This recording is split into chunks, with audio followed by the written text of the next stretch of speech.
El siguiente tema es Bimova, una plataforma desarrollada para la identificación de nuevos biomarcadores de patologías humanas. Presentan Mónica Eve Vázquez Levín, es investigadora principal del CONICET, coordinadora Bimova, directora del Laboratorio de Interacción Celular en Reproducción y Cáncer del Instituto de Biología y Medicina Experimental IBIME, CONICET FIBIME, y presenta también Gustavo Verón, becario doctoral del CONICET en el Laboratorio de Interacción Celular y Reproducción en Reproducción y Cáncer del Instituto de Biología y Medicina Experimental, IBIME, CONICET, FIBIME. Bienvenidos. Gracias. Gracias. A ver si me escuchan. Sí, escuchamos bien. Bueno, buenas tardes a todos. Permítanos comenzar agradeciendo a los organizadores de las jornadas por aceptar nuestro trabajo para presentar y por el excelente programa y el éxito que están teniendo las jornadas desde su primer día. Bueno, hoy, no sé si podemos hacer desaparecer las pantallas donde nosotros vemos la gente que está entrando a eso. Si no se puede, avanzo. Bueno, hoy les vamos... Sí, avancen porque tienen todos los permisos asignados para que puedan manejar la plataforma como a ustedes les resulte mejor. Muy bien. Bueno, hoy les vamos a presentar a Bimova, que es la abreviatura de 3 palabras que de alguna manera representan los pilares de esta plataforma, que son la bioinformática, los modelos y las validaciones. Bimova es, como el título lo indicaba, una plataforma desarrollada para la identificación de nuevos biomarcadores de patologías humanas. Hoy les vamos a contar un poco sobre Bimova, Gustavo y yo. Puedo ir avanzando, parece que no. Si pudiera avanzar, sería genial. ¿Por qué no puedo avanzar? No está pudiendo avanzar. ¿Con las flechas? No las veo. ¿Del teclado? No, con las flechas. Ahí está. Bimova está comprendido dentro de una de las actividades de transferencia de tecnología y conocimiento del Consejo Nacional de Investigaciones Científicas y Técnicas. Es lo que se conoce como Servicio Tecnológico de Alto Nivel, o STAN, que de alguna manera se resume como las actividades en su mayoría estandarizadas, como ensayos, análisis, asesorías, consultorías institucionales, que cualquier institución, tanto pública o privada, o empresas pueden solicitar al CONICET. Bimova se desarrolla dentro de un instituto del CONICET, que es el IBIME, Instituto de Biología y Medicina Experimental, y en nuestro laboratorio, que es el Laboratorio de Estudios de Interacción Celular en Reproducción y Cáncer. Bimova ofrece una cantidad de prestaciones, específicamente el análisis del estado del arte, de los proyectos para el desarrollo o implementación de tecnologías, tanto en salud humana o animal, estudios bioinformáticos de minería de texto y de datos para la identificación y rastreo de biomarcadores de diagnóstico, tratamiento, así como blancos terapéuticos para el desarrollo de nuevas drogas. También ofrece la implementación de modelos y validaciones de biomarcadores. Y es importante destacar que ofrece también el relevamiento del perfil tecnológico y profesional del personal o equipamiento disponible que o que requiere información o la implementación de tecnologías sobre biomarcadores. Y más aún, ofrece capacitación del personal técnico y el asesoramiento para la optimización de espacios y equipamiento, así como adquisición de tecnología y puesta en marcha de ensayos. Hoy nos vamos a referir un poco a algunas de estas prestaciones, en particular a las que tienen que ver con la identificación y validación de biomarcadores. Las actividades de Bimova son varias y comprenden 2 grandes áreas, que son la identificación y la validación de los biomarcadores.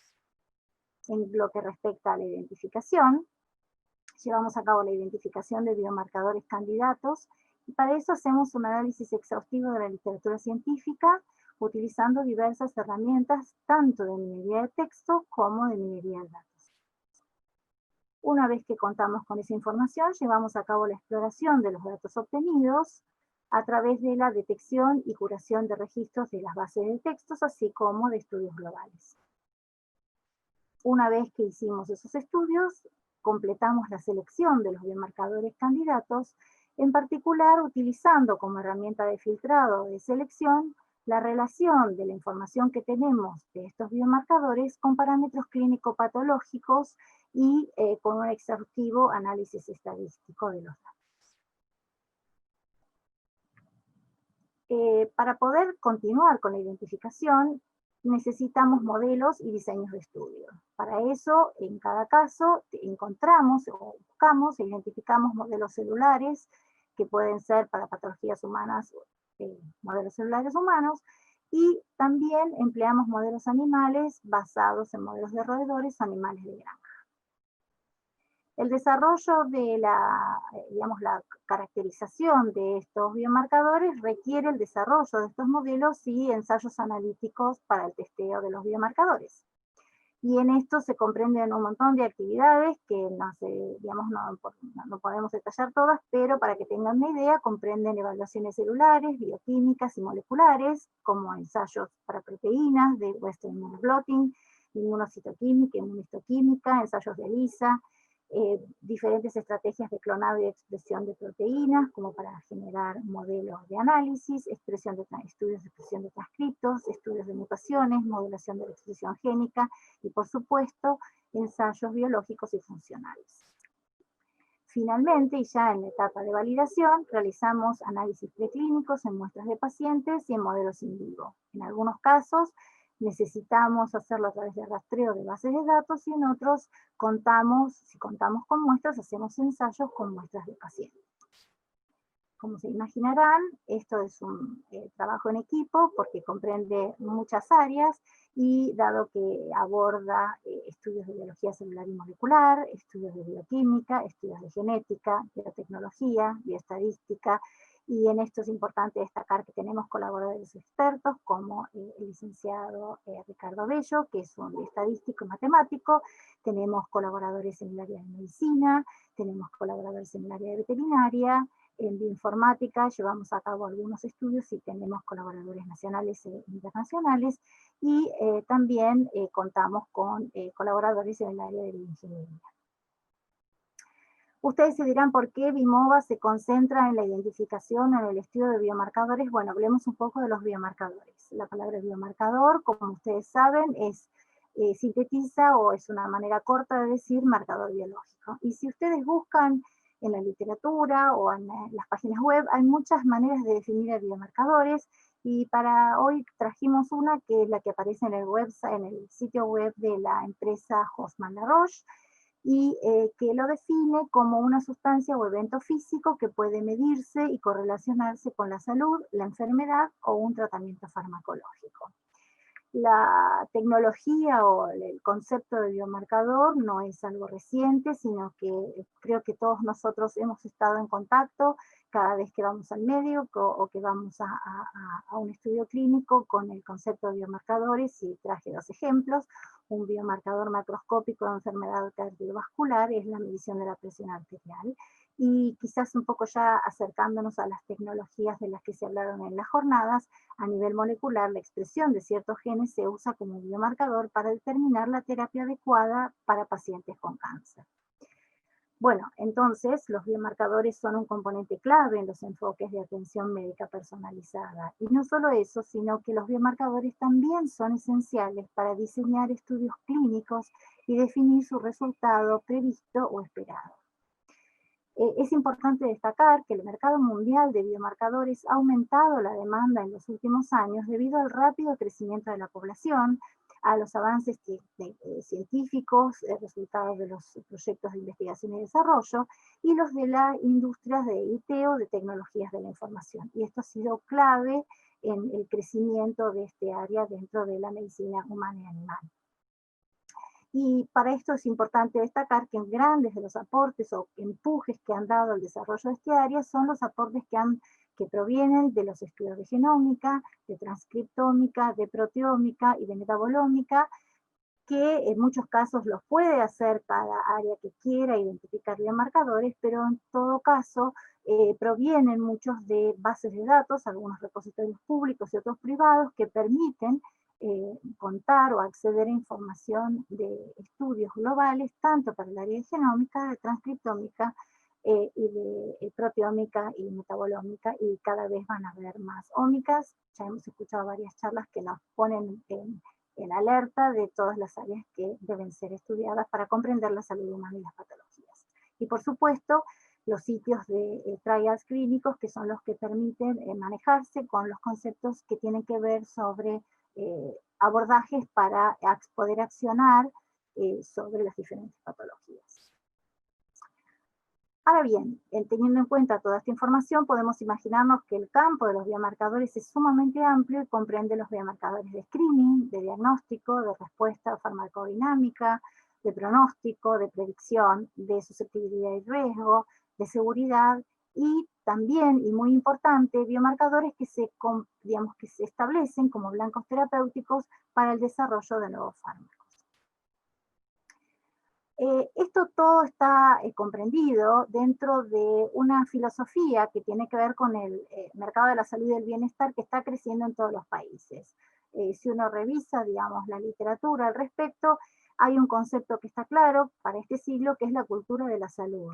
Y en este mercado cada vez más está dominado por productos biotecnológicos, y en particular por pruebas diagnósticas biotecnológicas basadas en biomarcadores que aportan a un mejor diagnóstico, pronóstico, tratamiento, praxis clínica y médica.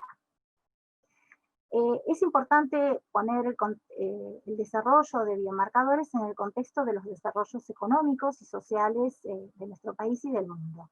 Y en la tendencia actual, la medicina personalizada y de precisión basada en biomarcadores es un área de desarrollo tecnológico y económico muy importante.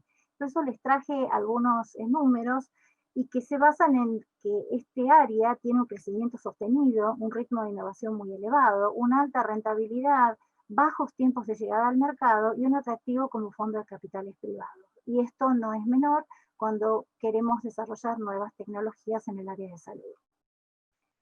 Como les decía, trayéndoles algunos números que provienen de los últimos registros de algunas firmas que hacen este tipo de relevamientos, como Fortune Business Insights, muestra que en el mercado de biomarcadores, para el año 2018, el mercado de biomarcadores representó aproximadamente 40.000 millones de dólares y se estima un crecimiento del doble para el año 2026, con una tasa de crecimiento del 12% anual. Y esto no es menor cuando se piensa en inversiones y en crecimiento en las diferentes áreas.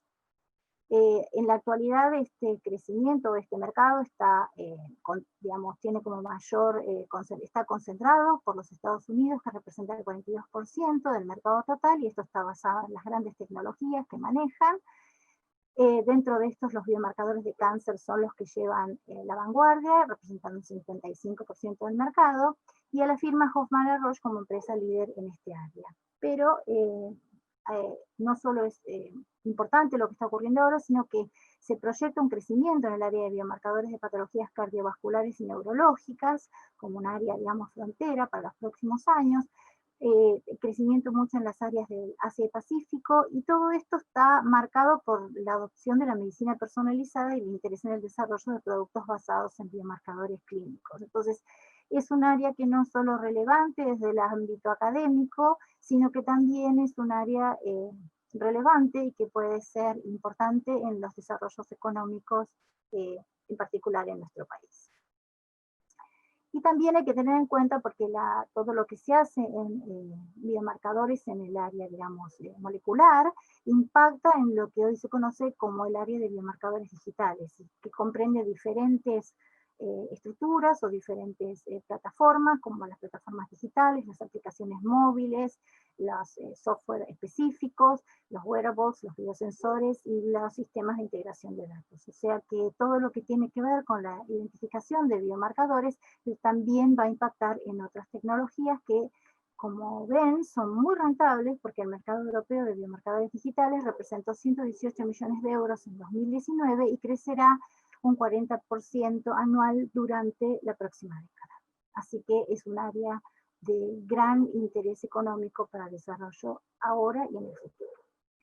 De esta manera, las actividades que quiere hacer Bimova al integrarse en tecnologías que son rentables, es también impactar en lo que es el diálogo entre la medicina, la investigación, los laboratorios clínicos y los pacientes, para ofrecer de esta manera un mejor abordaje de las patologías en diferentes áreas.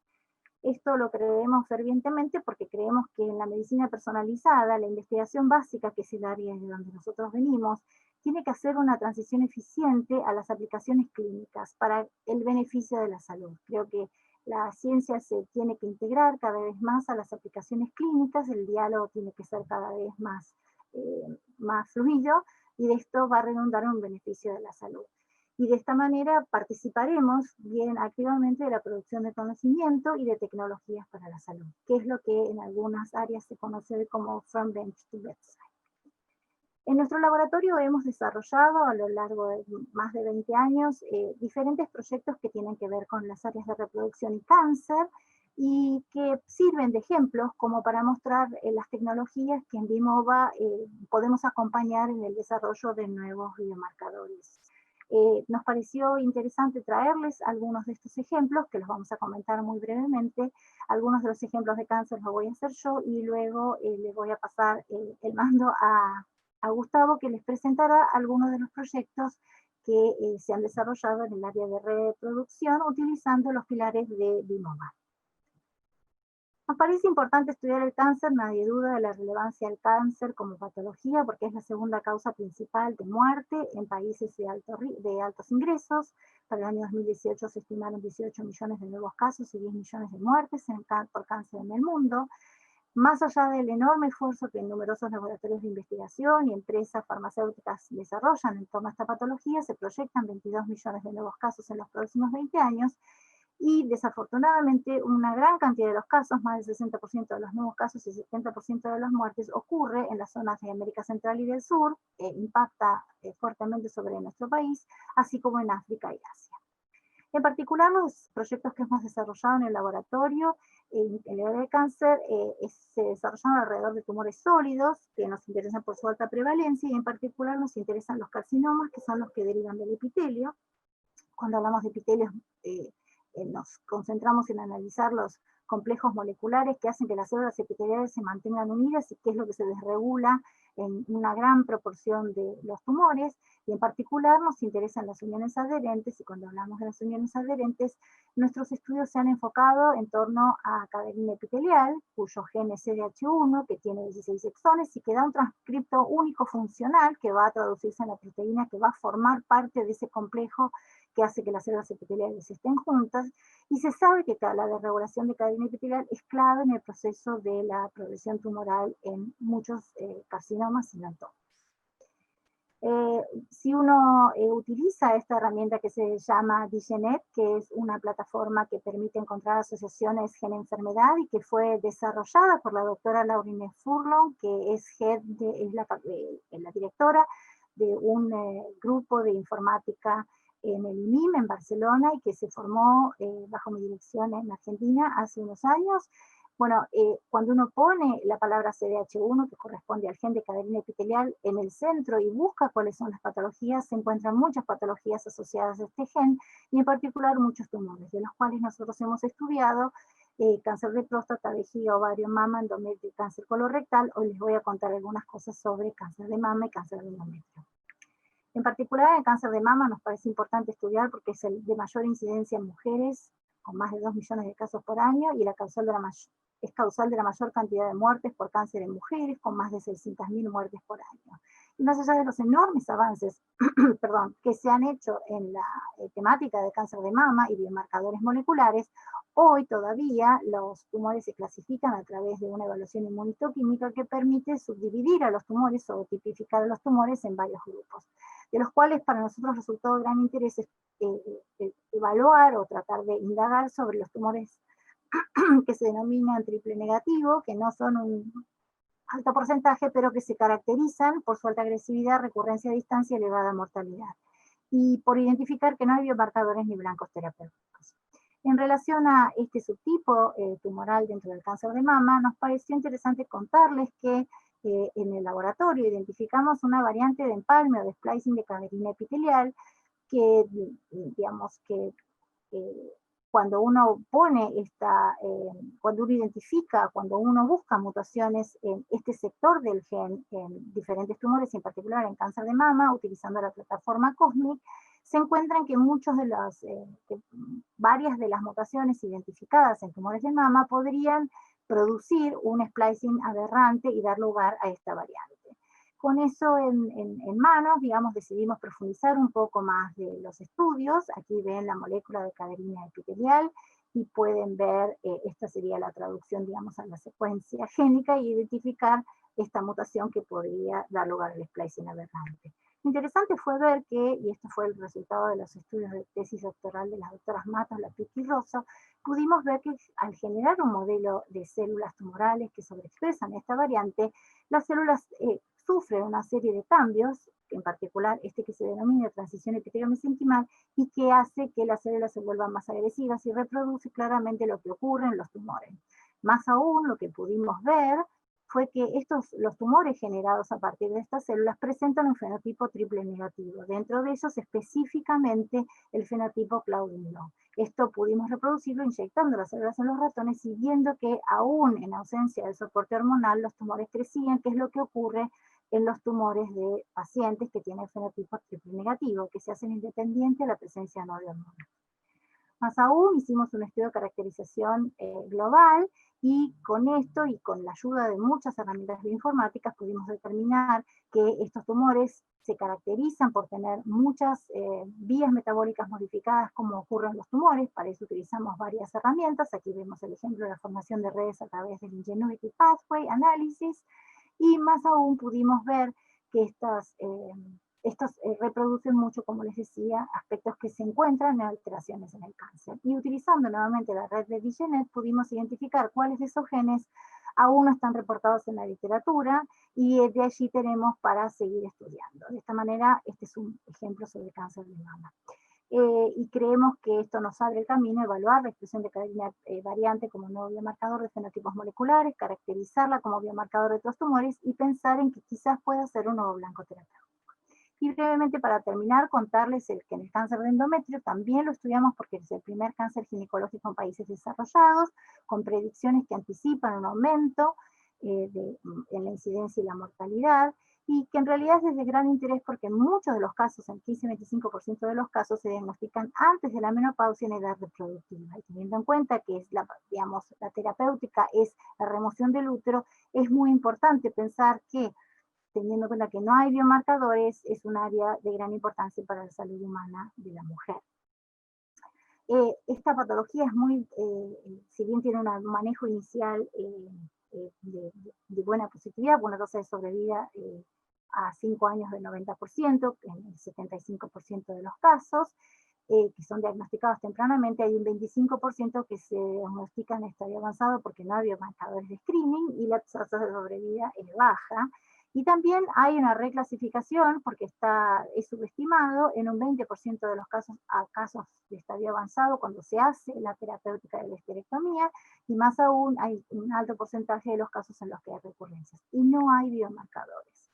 Entonces hemos abordado esto haciendo diferentes estudios, parte de ellos, o gran parte de ellos, fueron realizados como parte de la tesis doctoral de la doctora María José Beso, y no voy a contarles en detalle, pero ella hizo a partir de estudios globales, partiendo de 930 genes reportados y más de casi 7.000 genes diferencialmente expresados, hacer un filtrado utilizando diferentes herramientas bioinformáticas como una herramienta de priorización, selecciones por diferentes parámetros clínicos patológicos, y llegar a un conjunto de 10 biomarcadores de los cuales, digamos, poder estudiar cuáles podrían conformar una firma génica.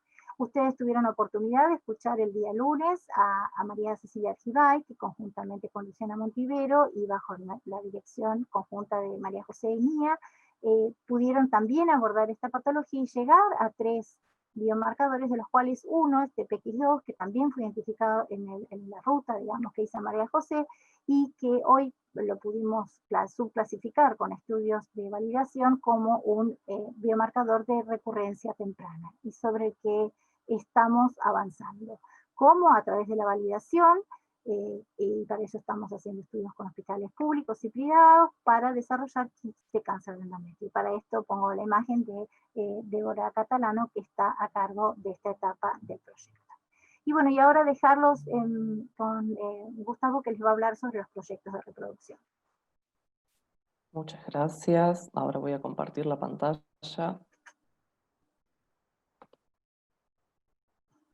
A ver. Avísenme cuando se pueda ver. Creo que ahí se ve. Está empezando, ahí se ve. Ahí se Perfecto. ve. Bueno, yo les voy a contar entonces un poquito sobre el modelo de la aplicación de nuestra plataforma Bimova, pero desde el área de la reproducción humana. ¿Y por qué es interesante el estudio de la reproducción? Porque en el presente el 99% de las especies pluricelulares que habitan nuestro planeta se reproduce sexualmente.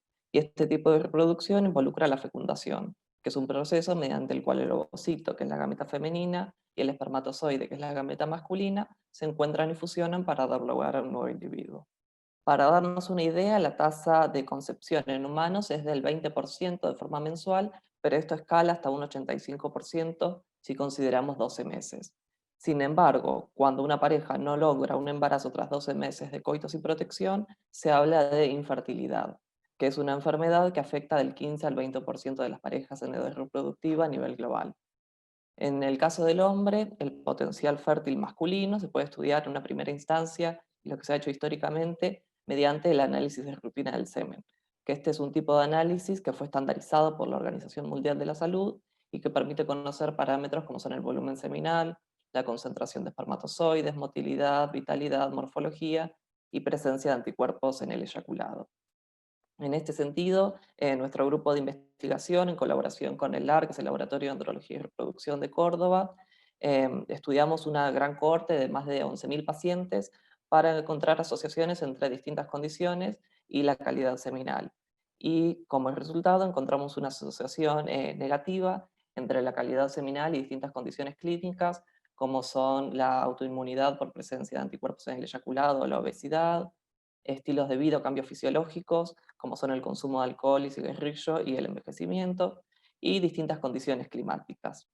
Y con respecto a esto último, abordamos principalmente el estudio de las condiciones climáticas a partir de abordajes bioestadísticos. Partimos de una gran cantidad de factores climáticos y los estudiamos mediante algoritmos de ramificación y poda y modelos de regresión lineal simple y múltiple, y esto resultó en el hallazgo de modelos de regresión múltiple para explicar la calidad seminal, y aparte de esto encontramos que los predictores más frecuentes dentro de la lista que ven ahí en la parte superior a la derecha, la heliofanía, que es la cantidad de horas de luz durante un día, y la humedad eran los que se encontraban mayor asociados a la calidad seminal.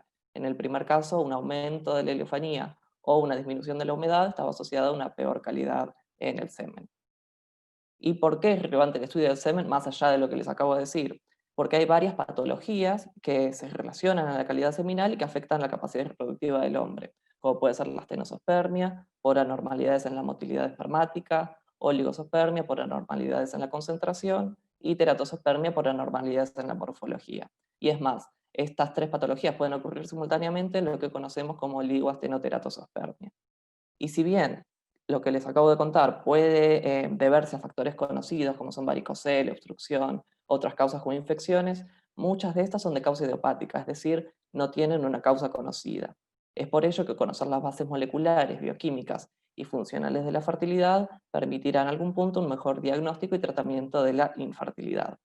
Y en nuestro grupo de investigación abordamos el estudio de la fertilidad masculina desde abordajes bioinformáticos y por otro lado con muestras humanas o de roedores.